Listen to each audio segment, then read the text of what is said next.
8절에서 9절입니다.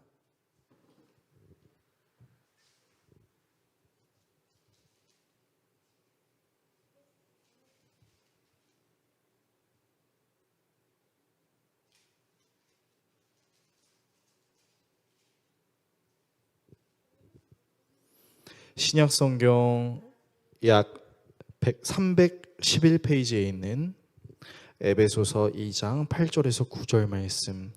오늘도 말씀이 길지 않으므로 함께 이 말씀을 같이 봉독하도록 하겠습니다.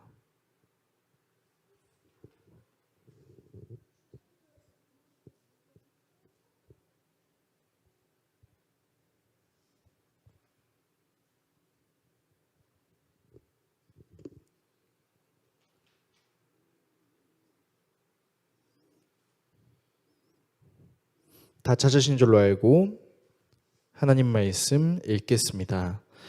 너희는 그 은혜에 의하여 믿음으로 말미암아 구원을 받았으니 이것은 너희에게서 나는 것이 아니요 하나님의 선물이라. 행위에서 나는 것이 아니니 이는 누구든지 자랑하지 못하게 함이라. 아멘. 오늘 여러분과 함께 모두를 위한 복음 26번째 시간, 교회 다니는 이유라는 주제로 하나님 말씀 나누도록 하겠습니다. 말씀을 나누기 전 우리가 지난주에 어떤 내용을 살펴봤는지 같이 돌아보는 시간을 가져봤으면 좋겠는데요. 우리가 지난주에는 모두를 위한 복음 25번째 시간, 하나님의 심판과 은혜라는 주제로 말씀을 나눴었습니다.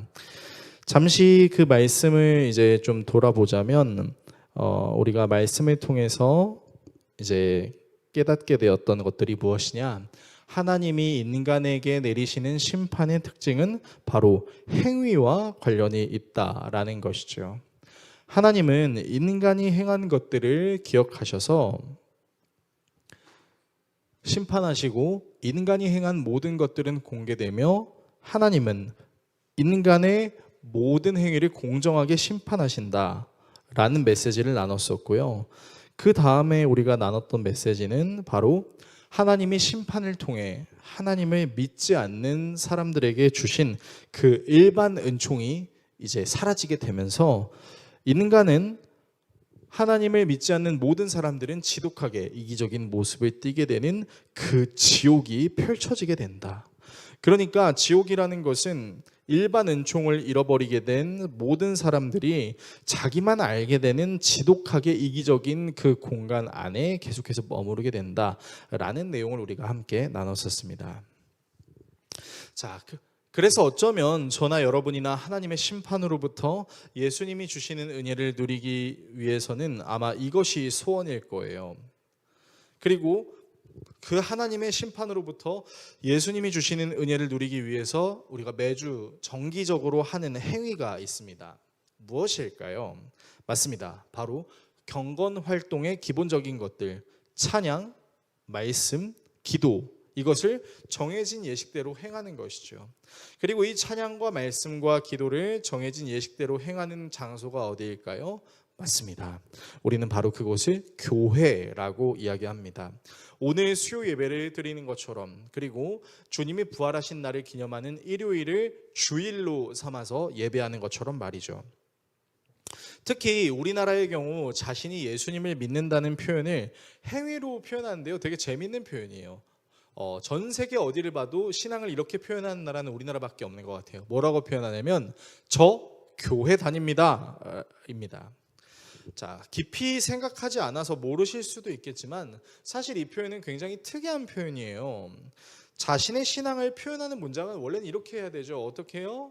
바로 저는 예수님을 믿습니다. 내지는 저는 예수님을 믿는 기독교인입니다. 이게 맞는 표현일 텐데 어쩌다 우리나라의 신앙의 표현이 이렇게 되었는지는 모르겠지만 우리나라는 자신이 신앙을 가지고 있는 것을 가리켜서 저 교회 다녀요 라고 표현한다라는 것이죠. 올바른 신앙의 표현을 위해서는 교회 다녀요라는 표현 자체를 뜯어 고치는 것도 방법이 될 수는 있겠지만, 교회 다녀요라는 표현에 바른 의미를 담는 것도 방법이 될 수 있을 것 같습니다. 그래서 오늘은 여러분과 교회 다닌다라는 표현 안에 담겨져야 할 바른 의미가 무엇인지에 대해서 살펴보는 시간을 가지려고 합니다. 세 가지를 살펴볼 텐데요. 먼저 첫 번째로 예수님을 알기 위해 교회 다닙니다에 대해 살펴보겠습니다. 그리고 예수님을 기뻐하기 위해 교회 다닙니다에 대해 살펴보겠습니다. 마지막으로 예수님을 누리기 위해 교회 다닙니다에 대해 살펴보겠습니다. 이 세 가지 내용을 함께 살펴보고 기도하겠습니다. 첫 번째, 예수님을 알기 위해 교회 다닙니다입니다. 자, 첫 번째로 우리가 교회를 다녀야 하는 이유는요, 예수님을 믿기 위함입니다. 자, 너무 뻔한 얘기를 하는 것 같아서 당황스러우실까요? 하지만 교회에 다니면서도 많은 사람들이 사실은 제대로 알지 못하거나 오해하고 있는 부분이 있을 수 있습니다. 자, 질문을 여러분께 좀 보여드리고 싶어요. 이렇게 여러분께 질문하고 싶습니다. 자, 구원은 성부 하나님을 믿음으로 얻을까요? 성자 예수님을 믿음으로 얻을까요? 아니면 성령 하나님을 믿음으로 얻을까요? 자, 몇 번이 정답일까요? 저는 성부 하나님입니다 하시는 분은 1번, 성자 예수님입니다 하시는 분은 2번, 성령 하나님이십니다 라고 말하고 싶으면 3번을 들어주십시오. 몇 번입니까? 우리 교회는 그래도 확실하게 알고 있는 것 같아요. 맞아요, 여러분. 구원은요, 성자 예수님을 믿음으로 구원을 얻게 되는 것이죠. 엄밀히 말해서 구원은 성부 하나님을 믿음으로, 성령 하나님을 믿음으로라기보다는 성자 하나님이신 예수님을 믿음으로 얻게 되는 것이죠. 자, 이 부분을 잘 알지 못하고 그냥 하나님 믿으면 무조건 구원 얻는 거 아닌가요? 라고 생각을 하셨다면 사실 그것은 말씀을 제대로 알고 있지 못한 것에 불과할 수 있습니다. 저의 직업의 특성상 교회에 다니시지 않는 여러 사람들에게 복음을 전해야 할 일들이 있는데요. 그분들을 만나서 예수님에 관련된 이야기를 꺼낼 때면 어김없이 나오는 말이 있습니다. 재밌는 게 그분들이 교회에 출석하시지 않으세요. 근데 이렇게 말하는 거예요. 목사님, 저도 하나님 믿습니다. 저도 하나님이 살아계신다는 것을 압니다 라고 말하죠. 그러면 저는 조심스럽게 이렇게 말할 때가 있습니다. 자, 하나님을 믿는 거랑요, 성자 예수님을 믿는 거는 사실 개념적으로는 좀 다를 수 있습니다 라고 말씀드리면 종종 당황하십니다. 그리고 저는 당황하시는 분들께 설명해 드리기 위해서 이 말씀을 꼭 꺼내는데요. 요한복음 14장 6절의 말씀을 화면을 통해 같이 읽겠습니다. 예수께서 그에게 말씀하셨다. 나는 길이요 진리요 생명이다. 나를 거치지 않고서는 아무도 아버지께로 갈 사람이 없다. 너희가 나를 알았더라면 내 아버지도 알았을 것이다. 이제 너희는 내 아버지를 알고 있으며 그분을 이미 보았다. 자, 7절 말씀까지 우리가 읽었어요. 자, 그런데 우리 교회의 주제이기도 한 이 말씀에 굉장히 중요한 포인트가 있습니다. 뭐냐면요, 예수님께서 제자들에게 하나님께로 갈 수 있는 길은 오직 자기 자신뿐이다. 그리고 자기 자신을 아는 것이 하나님을 아는 것이고 자기 자신을 보는 것이 하나님을 보는 것과 같다라고 말씀하고 계시죠. 이 말씀을 통해 우리가 알 수 있는 것은 우리가 하나님께로 향하기 위해 반드시 거쳐야만 하는 통로는 오직 하나, 바로 예수님뿐이라는 사실입니다. 그러니까 여러분이 성부 하나님을 제대로 믿기 위해서는, 구원이라는 것을 제대로 누리시기 위해서는 사실은 예수님을 잘 믿어야 된다라는 것이 성경의 가르침이라는 것이죠. 그렇다면 성령 하나님께서 우리의 믿음을 위해 하시는 사역이 무엇일까요? 같은 요한복음 14장 25절에서 26절도 함께 읽겠습니다. 내가 너희와 함께 있는 동안에 나는 이 말을 너희에게 말하였다. 그러나 보혜사 곧 아버지께서 내 이름으로 보내실 성령께서 너희에게 모든 것을 가르쳐 주실 것이며 또 내가 너희에게 말한 모든 것을 생각나게 하실 것이다. 자, 말씀을 잘 보십시오. 예수님은 말씀하셨습니다. 내가 너희들과 함께 있는 동안에 분명히 나는 너희들에게 모든 걸 가르쳤다. 하지만 너희들이 기억 못할 수도 있지. 걱정 마라. 보혜사, 정확한 의미로는 변호인, 근데 이제 성령님은 사람이 아니니까 보혜사라고 이야기하는 거죠. 곧 너희들을 변호하실 하나님 아버지께서 내 이름으로 보내실 성령, 그 성령 하나님께서 너희들에게 모든 것을 가르쳐 주실 것인데 내가 너희에게 말한 모든 것을 생각나게 할 것이다. 자, 성령 하나님의 역할은 예수님께서 가르쳐 주신 모든 내용들이 생각나게 하는, 그러니까 하나님을 믿는 믿음에 관련된 모든 것을 가르쳐 주시는 역할을 하시는 것이죠. 이 성령 하나님 역시 예수님의 이름으로 오시는 분이시죠. 그래서 우리가 교회에 다니는 이유는 예수님이 누구신지, 그분이 행하신 일이 무엇인지, 그분이 행하신 일이 오늘을 사는 우리에게 어떻게 적용이 되는지를 알기 위함이라고 말할 수 있겠습니다. 그래서 예수님은 우리의 신앙의 기준입니다. 내가 예수님을 잘 알아가고 있는지 그렇지 않은지를 판단해 보면 우리는 우리의 신앙의 상태가 어떤지를 알 수 있을 것입니다. 두 번째, 예수님을 기뻐하기 위해 교회에 다닙니다.입니다. 자, 교회 다니는 사람들에게 꼬리표처럼 따라오는 문장이 있다는 거 알고 계신가요? 바로 교회 다니는 사람은 이래야만 해라는 문장입니다. 실제로 성경에서도 선한 일에 대한 권면이 많이 기록되어 있고 무엇보다 예수님께서는 우리를 빛과 소금이라고 말씀하셨죠. 여러분, 빛과 소금의 대표적인 역할이 무엇일까요? 썩지 않게 하는 것입니다. 정화하는 것이죠. 그래서 많은 사람들은, 교회 다니는 사람들이 성품이 좋아야 된다, 인격이 좋아야 된다, 기질이 좋아야 된다라는 일종의 선입견들을 갖고 있습니다. 1970년대, 80년대만 하더라도 이 이미지는 매우 강력했습니다. 하지만 한국 교회의 급격한 부흥은 그에 걸맞는 윤리의식이 갖추어지지 않았다라는 평가를 받게 되면서 많은 교회들이 도덕적으로, 윤리적으로 실수함으로 도덕적 잣대의 수준이 낮아진 것은 사실입니다. 그래서 여러분, 우리가 그럼에도 불구하고 교회 다니는 사람은 이런 행동을 절대 하면 안 된다라는 일종의 불문율의 규칙들이 존재하죠. 특히 직분을 받으신 분들은 직분을 서약하기 전에 여러분들이 하나님과 사람 앞에 선언했던 선언문들이 있을 겁니다. 그리고 그 선언문들에는 여러분들이 이런 행위는 하지 말아야 한다라는 일종의 금지 항목들도 있었을 것입니다. 그러면 우리는 이렇게 생각을 할 수 있을 것입니다. 교회 다니는 사람은 무조건 착해야만 하는 것인가? 라는 의문 말이죠. 이건 역시 어쩌면 복음을 오해하고 있는 것이라고 할 수 있겠습니다. 왜냐하면요, 복음은 우리에게 착하게 살자를 가르치는 도덕책이라기보다는 연약하고 악한 우리에게 완벽하시고 선하신 하나님께서 어떤 은혜를 가르쳐 주셨는지에 대한 책이기 때문이죠. 그래서 여러분, 이런 차원에서 복음은요, 사실 착하게 사는 법, 착하게 살아서 사람들에게 칭찬받는 자기계발서가 아닙니다.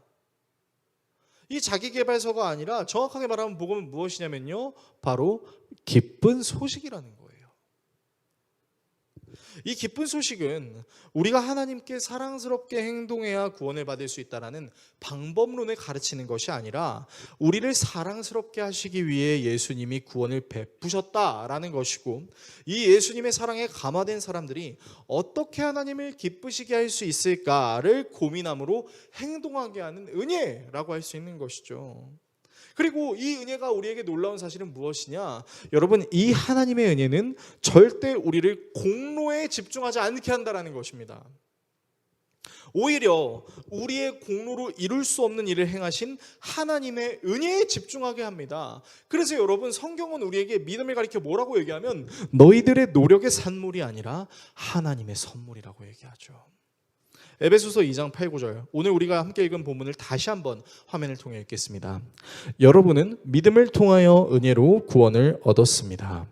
이것은 여러분에게서 나는 것이 아니요 하나님의 선물입니다. 행위에서 나는 것이 아닙니다. 그러므로 아무도 자랑할 수 없습니다. 자, 말씀해 보십시오. 사도 바울이 에베소 교회 성도들에게 말합니다. 여러분은 믿음을 통하여 은혜로 구원을 얻었죠. 하지만 그것은 여러분들의 공로가 아닙니다. 행위에서 난 것이 아니에요. 하나님의 선물입니다 라는 것이죠. 그래서 여러분, 포인트는 무엇이냐? 우리가 바르게 살아야 하나님이 구원해 주신다라는 것이 아니라 우리를 바르게 살게 하시기 위해 하나님께서 우리를 구원해 주셨다라는 것이죠. 그래서 하나님을 믿기 전에 우리에게 발생할 수 있어야 하는, 반드시 발생해야만 하는 것이 있습니다. 그게 무엇이냐면 회개입니다. 세례 요한도 예수님도 복음을 전하실 때마다 항상 하셨던 말씀이죠. 회개하라. 회개하라. 천국이 가까이 왔다라고 말씀하시기 전에 예수님도 세례 요한도 회개하라고 했죠. 단순히 하나님의 사랑만 누리는 것이 아니라 하나님의 사랑을 알게 되면 내가 죄인이라는 사실을 인정할 수밖에 없게 되는 것이고, 죄인이라는 사실을 인정할 수밖에 없다면 하나님을 향한 방향의 전환인 회개를 할 수밖에 없다라는 것이죠. 그래서 복음은 우리에게 회개 없이는 구원도 없다라고 하는 것이에요. 그래서 여러분, 교회에 다니는 건요, 우리의 공로를 자꾸만 주장하려고 하는 것이 아니라, 우리의 공로를 통해 구원을 얻으려고 하시는 것이 아니라, 이미 우리에게 구원을 주신 그 하나님을 기뻐하는 것, 그 하나님께서 기뻐하신 것을 위해 내가 무엇을 할 수 있을지를 알고 고민하고 찾아내기 위해 오는 것이라고 할 수 있겠습니다. 세 번째, 예수님을 누리기 위해 교회 다닙니다.입니다. 자, 이 세 번째로 교회를 다니는 이유는 예수님을 누리기 위함인데요. 이것이 무엇인지에 대해 설명해 드리겠습니다. 자, 성경에 등장하는 인물들이 예수님을 믿게 되는 경우에도, 오늘날 하나님의 하자도 모르던 사람들이 하나님을 알게 되는 경우에도 비슷한 점이 있다면 바로 기적을 경험했다라는 것입니다. 어떤 사람은 예수님을 믿었더니 병이 나았다고 말하기도 하고, 어떤 사람은 예수님을 믿었더니 막혔던 사업의 문제가 풀렸다고 말하기도 하고, 어떤 사람은 예수님을 믿었더니 사랑하는 사람을 만나게 되었다라고 이야기하기도 합니다. 물론 하나님의 복음은 이런 문제들을 해결하실 수 있는 능력을 가지고 있음에 틀림없습니다. 왜냐하면 우리 하나님은 모든 것이 가능하신 하나님이시기 때문이죠. 하지만 사실 이런 문제의 해결만을 원하는 신앙이라면 하나님이 아닌 다른 존재로도 대체할 수 있을 것입니다. 복음의 목표는 단순히 이 땅에서 잘됨이 아니기 때문입니다.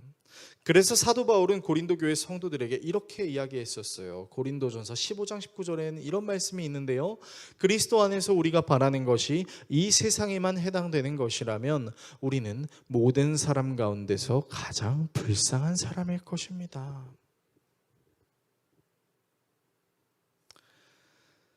자, 그렇다면 복음이 우리에게 주시는 가장 큰 은혜가 무엇일까요?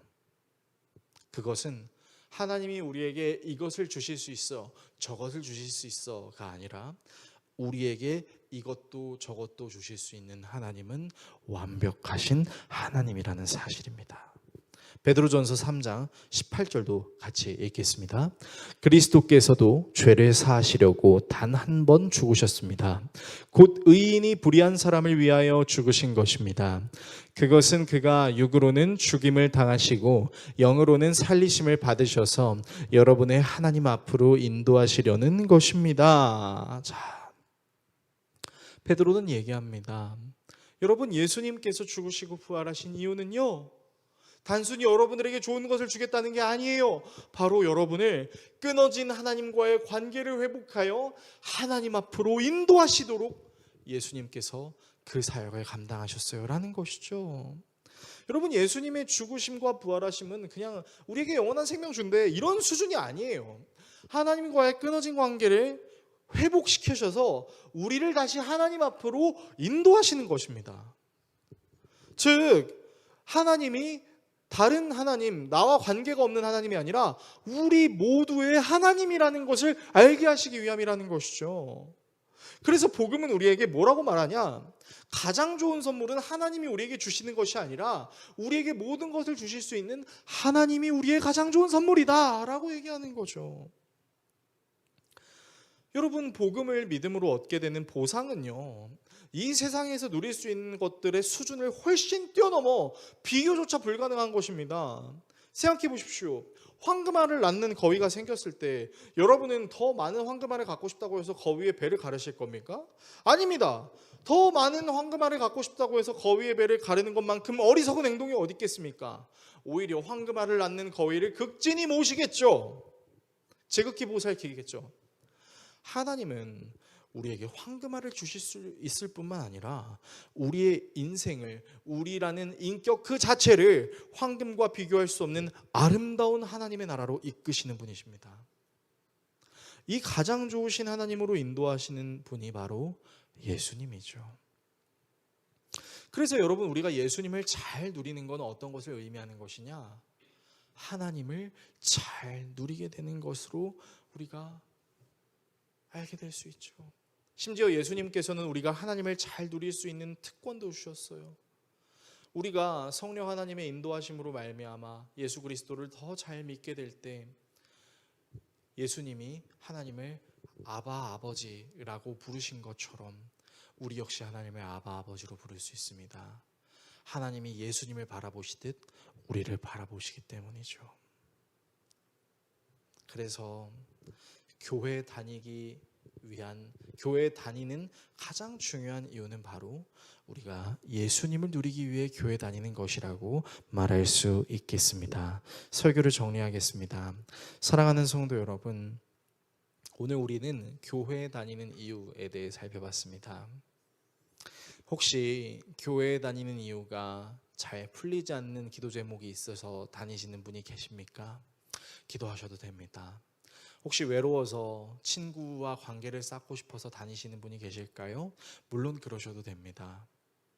교회라는 곳이 궁금해서 오신 분이 계십니까?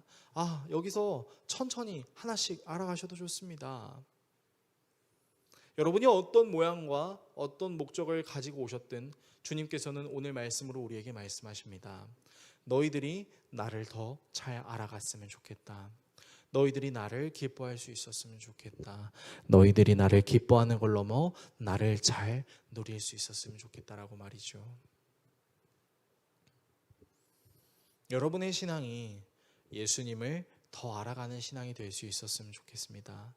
여러분 안에 가장 귀한 것이 있다면 바로 그것은 예수님을 더 알아가는 것이 되었으면 좋겠습니다. 여러분께 가장 기쁨이 되는 것이 있다면 여러분이 예수님의 기쁨이 되기 위해서 무언가를 하게 되는, 또 그것이 성경에 나와 있는 말씀대로 행하는 행동이 될 수 있기를 소망합니다. 찬양도 있잖아요. 여러분이 원하는 한 가지, 주님의 기쁨이 되는 것. 그리고 주님의 기쁨이 되기 위해 주님을 많이 누리십시오. 예수님과 대화도 하시고요. 아빠 아버지이신 하나님을 불러보시고요. 여러분 안에 늘 내주하시는 성령 하나님과 대화하십시오. 그렇게 여러분들이 교회에 다니게 된다면 여러분들이 교회에 다니는 것은 일종의 종교 행위 수준에서 머무는 것이 아니라 하나님이 기뻐하시는 생활 신앙이 될 것입니다. 이 사실을 기억하시는 저와 여러분 모두가 될 수 있기를 예수 그리스도의 이름으로 축원합니다.